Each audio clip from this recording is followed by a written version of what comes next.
Hello Pandalorians and welcome back to the final episode of Marvel Month. My name's Satsunami and fortunately I've made it back in one piece from the Martinverse of Madness. And to celebrate the end of this wonderful theme month, I will be talking about the one and only Spider-Man property that I'm sure you've all been waiting for. That's right, we're going to be talking about brand new... Wait a minute, why is that in black and white? Oh no.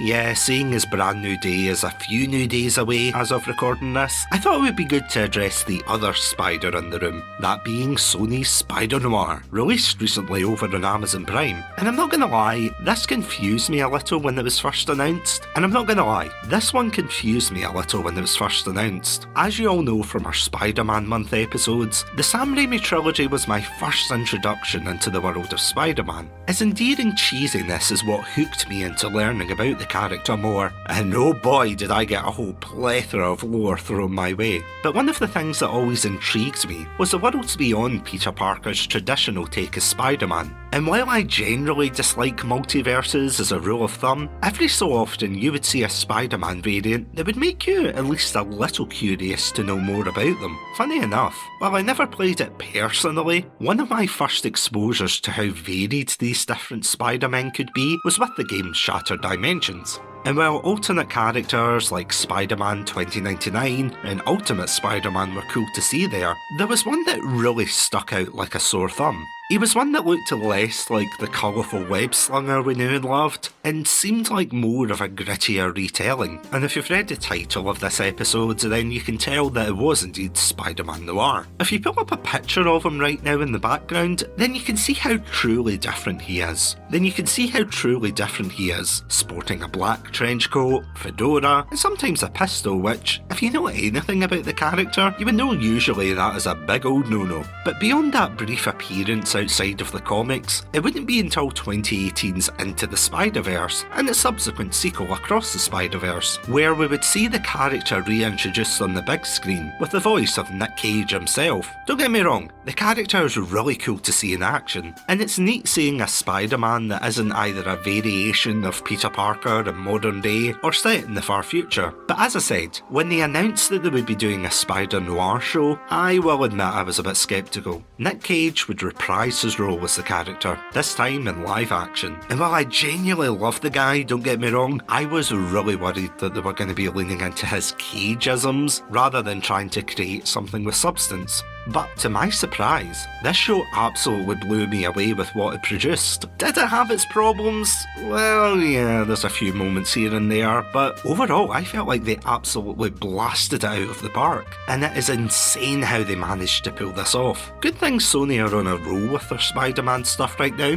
and they've built up enough goodwill that nothing could possibly tarnish their reputation. PlayStation discs. Wait, you did what with the PlayStation? Oh, for fuck.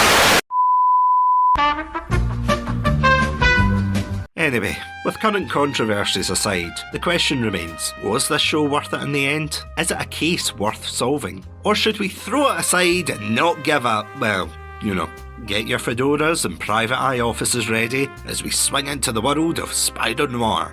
But first, with some minor spoilers ahead in the episode, we'll be right back after these messages.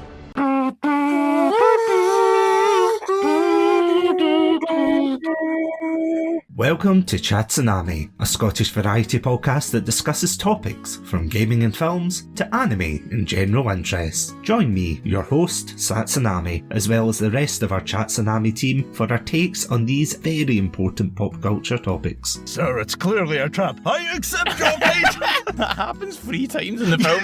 Like every time that general goes, don't do this one thing, he goes, do you know what I'm gonna do? That's the exact It does as well. She had the pointy teeth. What was that about? She looked like Bilbo when he wants the ring back. She did, didn't she? I just want the lightsaber one more time. Parasite says, no, you will get back into your office and work. No, says the man in Zoom. Yeah. Trousers are for the working man. You're bursting into your hotel room. Honey, we need to go. Leave the kids. You can milk an audition. Oh! That's the worst thing you've ever said in any of the episodes. If that sounds like your cup of tea, then you can check us out at our website, chatsunami.com, as well as all good podcast apps. As always, stay safe, stay awesome, and most importantly, stay hydrated. Stay classy and have a banana. This has been Satsunami. I'm sorry.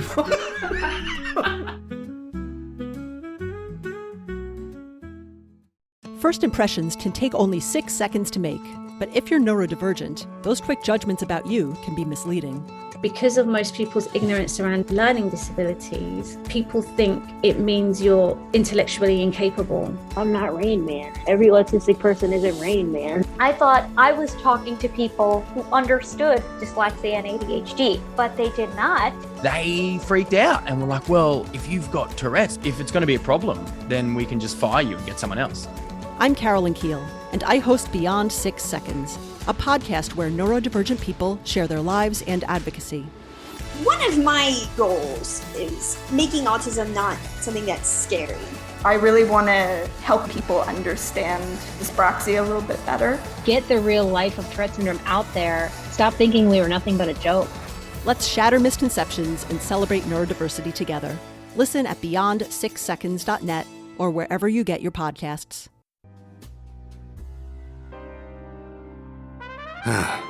Of all the podcasts in the world, you just had to tune into mine, didn't you? Well, pull up a seat as we look through the case of Spider Noir. Alright, that's enough of that. As I said, this was a show that definitely blindsided me in terms of how much I enjoyed it.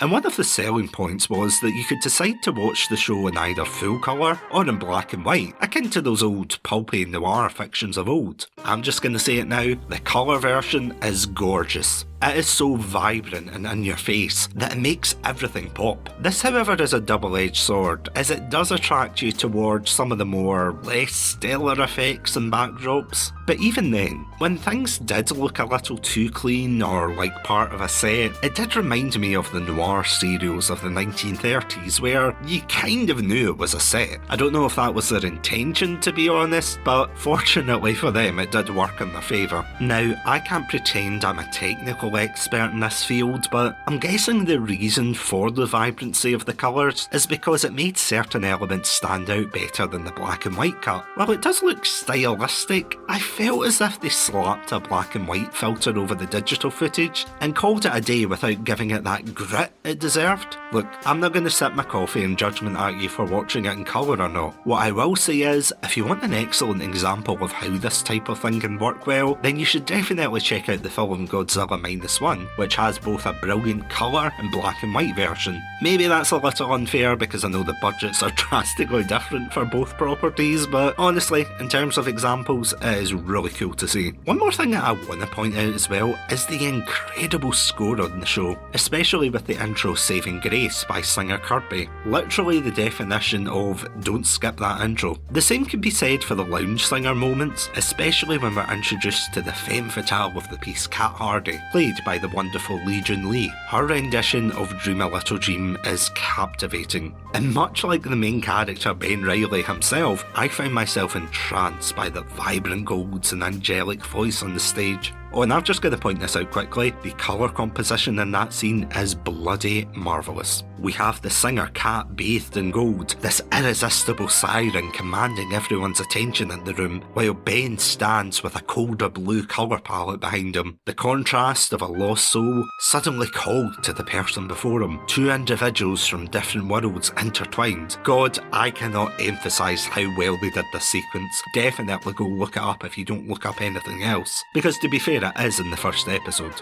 That's probably the perfect place to start talking about the characters. Kicking off, we have Nic Cage, who plays Ben Reilly, aka the Spider. Now, something I found interesting was, behind the scenes, Cage noted that his performance was based on 70% of Humphrey Bogart and 30% Bugs Bunny, on account of him having to talk his way out of outlandish situations. Now, I'm no mathematician, so I don't know how he came up with that number, but it is pretty funny to see the comparisons. The other interesting fact that I came across is, while I said I'm glad they weren't doing another Peter Parker, that isn't exactly true. Noir is by all means Peter Parker, but due to the fact he drinks and swears on this show and gets into quite violent scrapes along the way, the showmakers had to change his name to Ben Reilly. As a result, it appears to be a mandate from Marvel to keep this iteration different from what we got in the MCU, and honestly, that is fair because Ben Reilly is nothing like what we've had before in terms of live action adaptations. I mean, maybe other than the Japanese version, but yeah, that's a whole rabbit hole on its own. This is a more seasoned version of the character, with him leaning more towards his real life persona,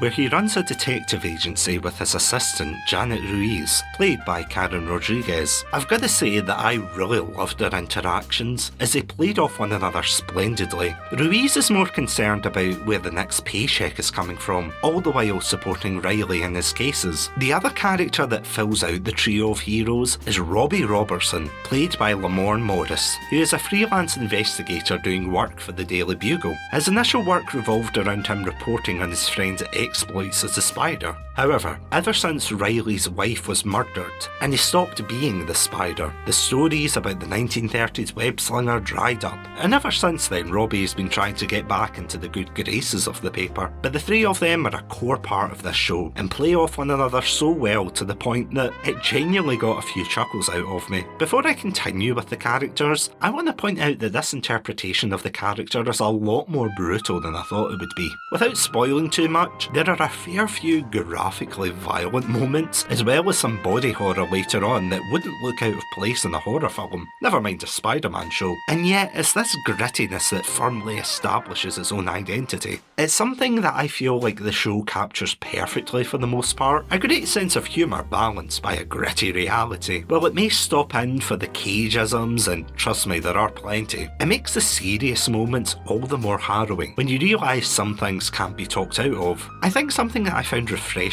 as well is just how low stakes it all felt. Don't get me wrong, Riley is still fighting his fair share of superpowered villains and devious mobsters who won't hesitate to take him out, but the stakes were only limited to the city as far as I recall, minus of course the flashback later on in the series where we find out how the others got their powers during experiments conducted during the First World War. Maybe I've just been watching too much MCU content lately, but even with the lower stake films, you always knew that it was going to build up to something bigger eventually. As I said, the stakes are big enough for the audience to be concerned and root for our somewhat anti-hero, but you weren't waiting for a CGI alien to burst through the door at any moment. At least I hope to God that's not where they're taking the character. As for the villains and the rest of the supporting cast, I have rather mixed opinions on this, but it might not be why you think. Serving as Cat Hardy's bodyguard and lover is Flint Marko, played by Jack Huston. I have to admit, I felt somewhat happy to realise immediately who this alter ego was supposed to be before we were told, but it's cool to see the reveal when the Spider and him exchange blows eventually. It's another thing I really liked about this show, that being the power scaling. For example,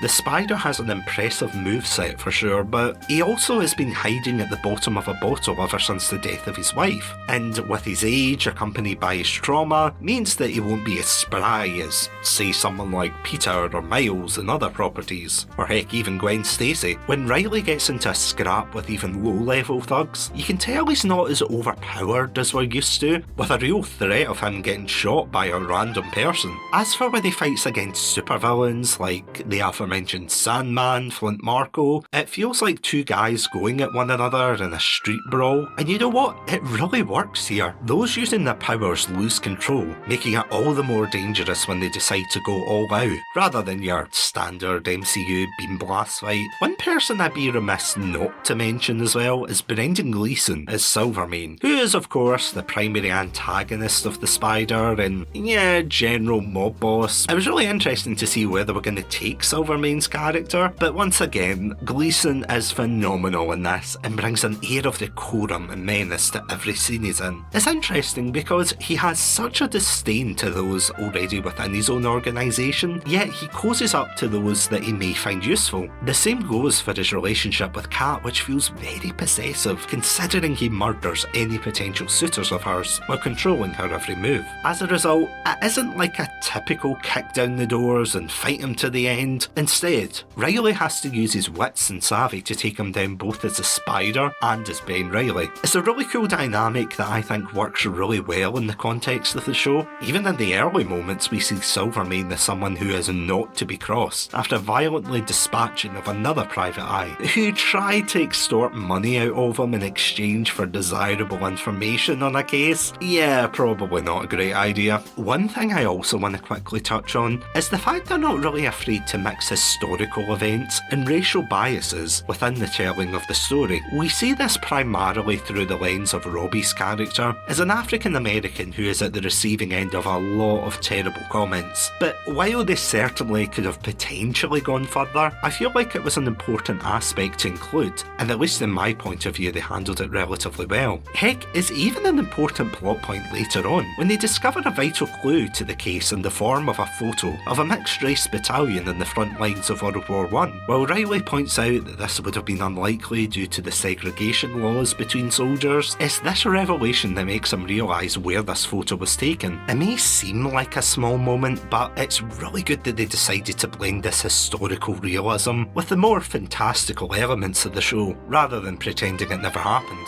Unfortunately, I feel as if there are a few negatives that I have to draw attention to. Maybe it's just me, but I felt as if the pacing was a bit off, with some of the plot points coming completely out of left field and drastically changing the course of the story. A lot of things in the show definitely do happen due to either poor communication or characters acting a bit more dense than usual in order for the desired outcome. Also, I want to give a shout out to Abraham Papula and Andrew Lewis Cadwell, who play Tombstone and Megawatt respectively. While I think both actors did a great job all things considered, the inclusion of the characters in the story were something. I really like Tombstone as a character in this, but I'm gonna be honest, I really didn't realise this is who he was supposed to be. As for Megawatt, I genuinely thought that he was supposed to be Shocker or Electro until he announced his name. Kinda wild that there's 3 electric-powered Spider-Man supervillains out there, although knowing the comics there's probably a lot more of them out there. Megawatt is a weird one to me that just never clicked. His acting is like a deranged poet, yelling out profound quotes before electrocuting people. You know, that kind of contrast between the sophisticated and the brutal animalism of his acts. And yeah, sure, that's good for him, nice to have a hobby, etc. and all, but I feel like the villains didn't really mesh that well together as a team. Apologies for pulling out an old cliche here, but his Jokerisms really didn't fit in. Silvermane consolidating his power with a group of supervillains was definitely something I could see him doing with Tombstone and Sandman, as there was still a reasonable man behind each persona to deal with. Maybe it was just a commentary on Silvermane's hubris, but it felt really weird that he would take on someone like Megawatt, who was hamming it up with his performance. Now, if Megawatt had been his own villain working outside of both the Spider and Silvermane's forces as an anarchistic wildcard, then I could probably get more on board.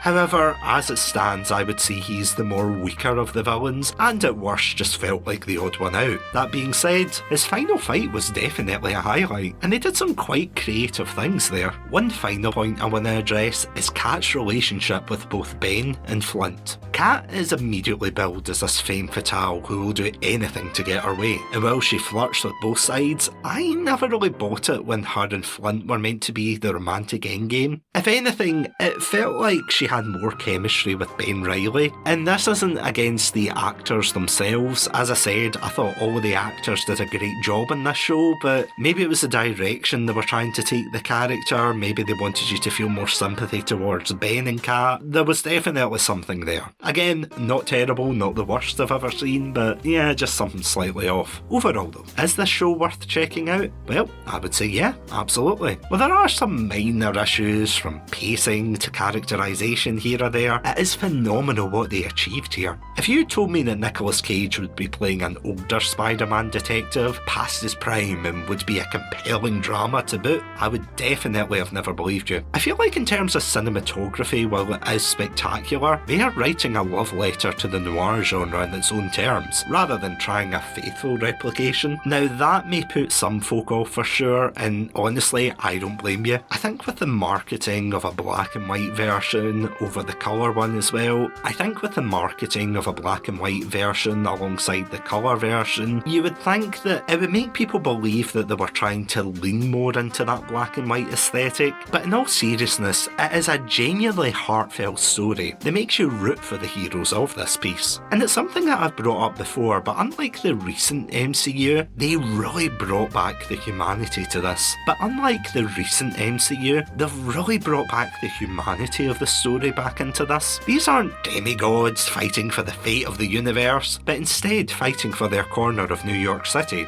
They aren't invulnerable to taking hits, nor are they above succumbing to their cardinal sins of lust for power as well as others. We root for Ben Reilly as much as we do the Spider. We also root for his friends Janet and Robbie, who without them he would have never have gotten this far. We also see the same desire as a corruptible force, whether that's Silvermane's desire to control others, Flint Marco's infatuation over Cat Hardy, or heck, even Cat's own need to be in control of her own life while manipulating others around her. Minus one or two other exceptions, this feels like a very human take on the Spider-Verse, if you will, and to be honest, I can't wait to see what they do with this next. As of recording this episode, I'm not 100% if they've confirmed whether or not there's going to be a season 2, but honestly, if they do go for a season 2, it'll be interesting to see where they take the characters and the story, and yeah, I can't wait to see it. But most importantly, what did you think? Was this just what the superhero genre needed, or was there one clue missing? Whatever the case, let us know below because we would love to hear from you. But as always, thank you all so much for listening to our Marvel month. It has been a blast. If you would like to check out more of our episodes, then you can check us out at our website, chatsunami.com, as well as all good podcast apps. Huge shout out to our Pandalorian patrons, Robotic Battle Toaster, Ghostie, and Cryptic1991. Thank you all so much for the support. But if you would like early access to episodes, exclusive content, commentary tracks, all of the goodies of Chatsunami, then you can check us out at our Patreon page, patreon.com/Chatsunami. This podcast is a proud member of the Podpack Collective. For more information, check us out at our Twitter/X page at Podpack Collect. But until next time, thank you all so much for listening, and as always, thank you for listening to another theme month of Chatsunami. Stay safe, stay awesome, and most importantly, stay hydrated, true believers.